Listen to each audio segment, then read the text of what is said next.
ভালোবাসা বলেন সুবহানাল্লাহ। আল্লাহর ভালোবাসা পেতে হলে সর্বপ্রথম নবীজিকে ভালোবাসতে হবে।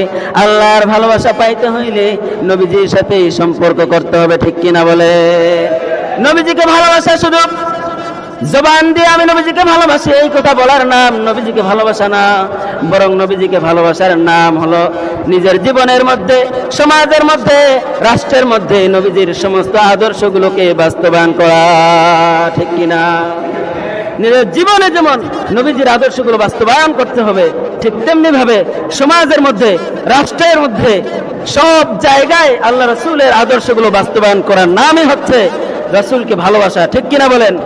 এজন্য মুহতারাম হাজিরিন, আল্লাহ তাআলা বললেন, কুল ইন কুনতুম তুহিব্বুনাল্লাহ ফাত্তাবিউনি ইউহিব্বুকুমুল্লাহ ওয়া ইয়াগফির লাকুম যুনুবাকুম ওয়াল্লাহু গফুরুর রহিম।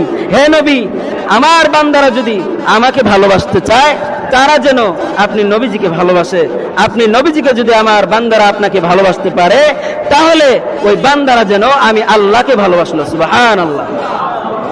মুহতারাম হাজিরিন, আল্লাহ রাসূলকে সবচাইতে বেশি ভালোবেসেছেন আল্লাহ রাসূলের সাহাবীরা। আল্লাহ রাসূলের সাহাবীরা কি পরিমাণে নবীজিকে ভালোবেসেছেন! ওই যে উহুদের যুদ্ধের মধ্যে আল্লাহ রাসূল সাল্লাল্লাহু আলাইহি ওয়াসাল্লাম উহুদের যুদ্ধের মধ্যে নিজের মাথার মধ্যে, উহুদের যুদ্ধে শত্রুদের আক্রমণের কারণে নবীজির মাথার মধ্যে শিরস্থানের মধ্যে আঘাত লেগে দুইটা কোরা রাসূল সাল্লাল্লাহু আলাইহি ওয়াসাল্লামের চেহারা মুবারকের মধ্যে ঢুকে যায়। রাসূল সাল্লাল্লাহু আলাইহি ওয়াসাল্লামের চেহারা মুবারকের মধ্যে যখন লোহার দুইটা কোরা ঢুকে যায়, সেই লোহার দুইটা কোরাকে বের করার জন্য সাহাবা একরাম দৌড় দিয়ে চলে আসলেন। হযরত আবু বকর সিদ্দিক রাদিয়াল্লাহু তাআলা আনহু সেই কোরা বের করার জন্য দৌড়ে চলে আসলেন।